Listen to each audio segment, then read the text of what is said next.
जय Hind defence lovers. आज की टॉप हेडलाइंस कुछ इस प्रकार है। जम्मू कश्मीर में चल रहा है एक मेजर एनकाउंटर। भारत में सुखोई Su-57 को बनाने में कितनी लागत आएगी तो उसकी रिपोर्ट मिलेगी HAL को। भारत की स्वदेशी M72 कार्बाइन डिलीवर होगी STF को। भारत में बना भार्गव अस्त्र दुनिया में मौजूद किसी भी अन्य सिस्टम की तुलना में सबसे ज़्यादा एडवांस। और DRDO सक्रिय रूप से काम कर रही है इलेक्ट्रोमैग्नेटिक रेलगन आर्टिलरी पर।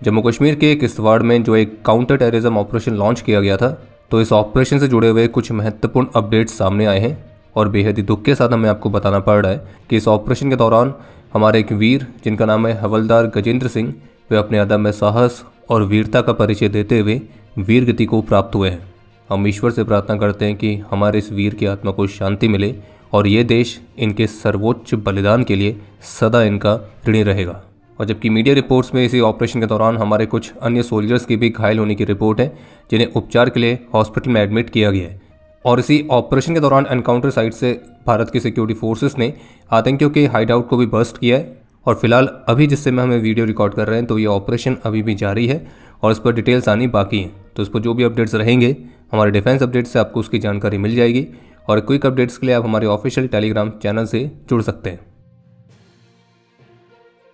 द इंडियन एक्सप्रेस की रिपोर्ट के मुताबिक भारत में सुखोई Su-57 फाइटर्स की मैन्युफैक्चरिंग की फिजिबिलिटी की रशियन टीम स्टडी कर रही है और इसी के तहत एक रिपोर्ट इस महीने सबमिट किए जाने की उम्मीद है, जिसके माध्यम से HAL को यह क्लियर हो पाएगा कि अगर भारत में सुखोई Su-57 की मैन्युफैक्चरिंग वाली परियोजना को आगे बढ़ाने का निर्णय लिया जाता है, तो फिर इन फाइटर्स को भारत में मैन्युफैक्चर करने के लिए HAL को कुल लागत कितने लगने वाली है। और इसी रिपोर्ट में सोर्सेज के हवाले से बताया गया है कि ये जो कॉस्ट वाली रिपोर्ट है, तो ये एक तरह की क्लियर पिक्चर प्रोवाइड करेगी इन रशियन फाइटर्स की भारत में मैन्युफैक्चरिंग में आने वाले खर्चे को लेकर, और जिसमें advance technologies, human resources, infrastructure, supply chain development, इन सभी की कॉस्ट शामिल रहेगी। साथ में ये भी बताया गया कि करीब 2 महीना पहले रशियन टीम ने अपनी एक रिपोर्ट HAL को भेजी भी थी, जिसमें उन्होंने इस बात को हाईलाइट किया था कि HAL के पास इन 5th जनरेशन फाइटर्स को भारत में प्रोड्यूस करने के लिए आधा इंफ्रास्ट्रक्चर तो पहले से ही है। और अब इस महीने जो एक और रिपोर्ट रशियन टीम की तरफ से आने वाली है, तो विशेष रूप से इस बात को पूरी तरह से क्लियर करने के लिए है कि इन फाइटर्स को भारत में बनाने के लिए असल में कितनी इन्वेस्टमेंट और लगेगी और साथ ही किस कैपेसिटी के साथ ये फाइटर्स भारत में प्रोड्यूस हो सकते हैं अगर इनको आगे बढ़ाने का निर्णय लिया जाता है। तो बाकी द इंडियन एक्सप्रेस ने अपनी रिपोर्ट में ऑफिशियल्स के हवाले से इस बात को भी क्लियर किया है कि अगर भारतीय वायुसेना के फाइटर स्क्वाड्रंस में 5th जनरेशन के गैप को फिल करने के लिए जब तक कि भारत का अपना खुद का स्वदेशी फाइटर जेट M का पूरी तरह से इंडक्ट नहीं हो जाता है, तो तब तक उस गैप के लिए किस देश के 5th जनरेशन फाइटर को लेना है, तो इसको एक्वायर करने का निर्णय अभी तक नहीं लिया गया है। और बाकी जैसा कि आप सभी जानते हैं कि M का को अभी इंडक्ट होने में लगभग 10 वर्षों का समय लगने वाला है। और अभी कुछ ही समय पहले chief of integrated defence staff air marshal Ashutosh Dikshit की तरफ से भी इस बात को मेंशन किया गया था कि भारत को अपना खुद का 5th जनरेशन एक्वायर करने में लगभग 8 से 10 वर्षों का गैप है। और अभी हम ये सोच रहे हैं कि इस गैप को कैसे फिल किया जाए, और इसके लिए कई सारे ऑप्शंस हैं, लेकिन मैं सारे प्लेटफॉर्म की यहाँ पे लिस्ट नहीं बता सकता हूँ, लेकिन हम इस पर काम कर रहे हैं। कहने का मतलब ये है कि 5th जनरेशन टेक्नोलॉजी को एक्वायर करने पर भी जो विचार है वो काफ़ी सीरियसली चल रहा है। बाकी जैसा कि आप सभी जानते हैं कि जब तक कि M का नहीं आता तब तक इस गैप को फिल करने के लिए अगर भारत किसी दूसरी कंट्री की 5th जनरेशन को इंपोर्ट करने पर विचार करता है, तो यहाँ पे फिलहाल अभी तक 2 ही बड़े ऑप्शंस दिखते हैं। एक है रशिया का सुखोई Su-57E और दूसरा है US का F-35, और ये दोनों ही फाइटर्स एरो इंडिया शो में अपने आप को शोकेस कर चुके हैं। भारतीय नौसेना ने सूर्यदीप प्रोजेक्ट्स प्राइवेट लिमिटेड के साथ 3 200 टन की bottom opening non propelled barges के कंस्ट्रक्शन और डिलीवरी के लिए कॉन्ट्रैक्ट साइन किया है, जो कि मेक इन इंडिया और आत्मनिर्भर भारत इनिशिएटिव के तहत स्वदेशी तौर पर बनाई जाएंगी।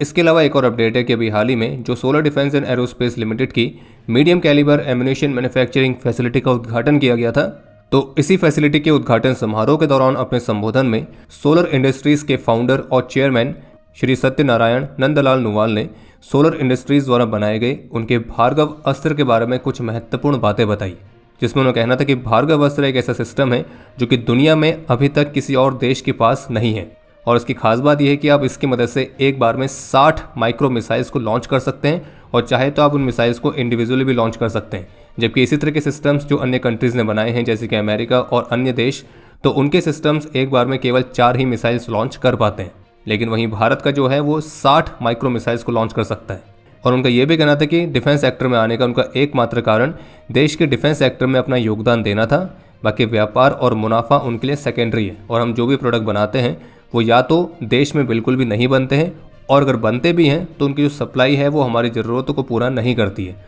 बाकी सोलर इंडस्ट्रीज़ की जो प्रोडक्ट्स हैं जैसे कि नाग अस्त्र 1 लॉटरिंग म्यूनिशन, तो वो तो रियल ऑपरेशंस जैसे कि ऑपरेशन सिंदूर, तो उसमें अपनी कैपेबिलिटी भी डेमोस्ट्रेट कर चुके हैं। और इनके द्वारा ही बनाए गए पिनाका गाइडेड रॉकेट्स भी अभी हाल ही में आर्मेनिया को एक्सपोर्ट भी किए गए। बाकी रही बात इनके भार्गव अस्त्र की, तो वो एक multi layer anti drone system है और बहुत ही छोटे साइज़ के ड्रोन थ्रेट को काउंटर करने के लिए ये एक बेहद ही कॉस्ट इफेक्टिव सॉल्यूशन भी है। और बाकी उम्मीद है कि हम इन्हें जल्द ही भारत के फोर्सेस में इस्तेमाल होता हुआ भी देखेंगे। इतना ही नहीं बल्कि अभी हाल ही में जब भारतीय रक्षा मंत्री ने सोलर इंडस्ट्रीज़ की फैसिलिटी को विजिट किया था, तो उनकी इसी विजिट की एक वीडियो भी सामने आई है जिसमें सोलर इंडस्ट्रीज़ के जो ऑफिशियल हैं वो रक्षा मंत्री जी को बताते हुए दिख रहे हैं कि अभी तो हम प्रलय मिसाइल की कई सारी मोटर्स को बना रहे हैं, लेकिन हमारे पास वो कैपेबिलिटी है कि हम एक पूरी मिसाइल भी मैन्युफैक्चर कर सकते हैं, और अगर हमको अवसर दिया जाए एक पूरी मिसाइल को मैन्युफैक्चर करने का तो हम उसे महीने भर के अंदर पूरा कर सकते हैं। ऑफिशियली कंफर्म किया गया कि डीआरडीओ लैब ARDE भारतीय सेना के लिए इलेक्ट्रोमैग्नेटिक रेल गन को विकसित करने पर सक्रिय रूप से काम कर रही है।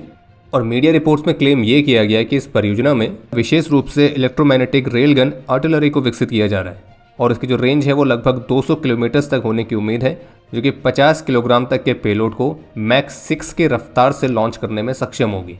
और इससे जुड़े हुए कई सारे क्रिटिकल सब सिस्टम्स को ऑलरेडी तैयार किया गया है, और अभी ये जो परियोजना है ये कॉन्सेप्ट वाली स्टेज से आगे बढ़ चुकी है। बाकी आपको स्पष्ट करते कि हमारे इस वीडियो पर या फिर इंटरनेट पर भी आपको डीआरडीओ की जो भी इलेक्ट्रोमैग्नेटिक रेल गन आर्टिलरी की पिक्चर्स दिख रही हैं, तो स्पष्ट करते कि वो रियल पिक्चर्स नहीं है, वो केवल रिप्रेजेंटेशन पर्पस के लिए AI से जनरेट की गई पिक्चर्स हैं। और डीआरडीओ की जो इलेक्ट्रोमैग्नेटिक रेल गन है तो उनके भी रियल पिक्चर्स उपलब्ध नहीं है। बाकी जो रेल गन वाली परियोजना है इस पर अभी से नहीं बल्कि काफ़ी समय से काम चल रहा है, और इसके बारे में अगर आपको डिटेल में जानना है तो हमने इस पर डेडिकेटेड वीडियो पहले बनाई है, आप उसके माध्यम से पूरी जानकारी प्राप्त कर सकते हैं।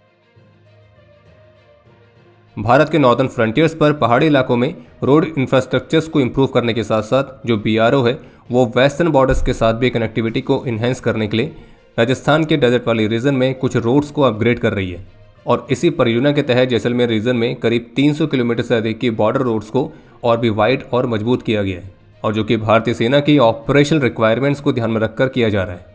केंद्र की तरफ से सूचित किया गया है कि 2014 से लेकर 2025 के बीच में भारत और चाइना बॉर्डर पर किसी भी तरह की घुसपैठ की रिपोर्ट्स नहीं है, जबकि भारत पाकिस्तान बॉर्डर पर इस तरह के 425 इंसिडेंट है, और जबकि 2014 से लेकर 2024 के बीच में भारत बांग्लादेश बॉर्डर पर करीब 7,528 बार घुसपैठ के मामले हुए हैं। बाकी इसके अलावा एक इंटरेस्टिंग अपडेट है कि भारत की private small fire arms firm triple defence के CEO मिस्टर विवेक कृष्णन ने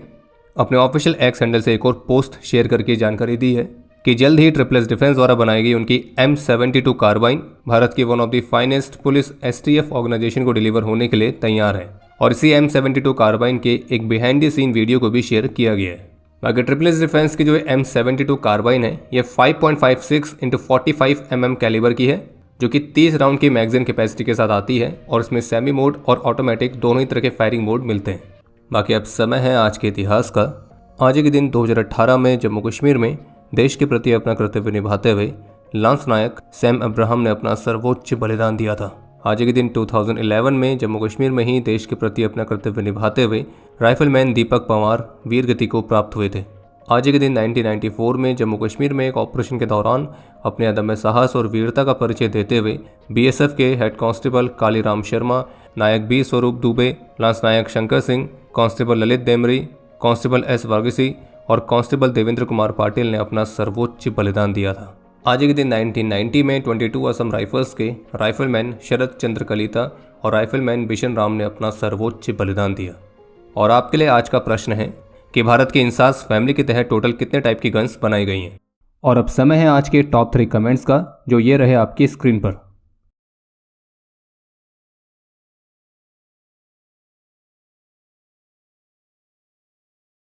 उम्मीद है आपको आज का एपिसोड पसंद आया होगा। पसंद आया तो वीडियो को लाइक करना ना भूलें। आपके कोई भी सुझाव या सवाल हो तो उसके लिए कमेंट सेक्शन ओपन है। और अगर आप डिफेंस रिलेटेड और भी एक्सक्लूसिव कंटेंट में दिलचस्पी रखते हैं तो आज ही प्ले स्टोर से डिफेंस स्क्वाड की सुपर ऐप को डाउनलोड करना ना भूलें। और अगर आप चैनल पर पहली बार आए हैं तो squadron.in पे जाके हमारे नए डिज़ाइंस को भी चेकआउट जरूर करें। बाकी जल्द मिलेंगे नए एपिसोड के साथ। तब तक के लिए जय हिंद, जय भारत।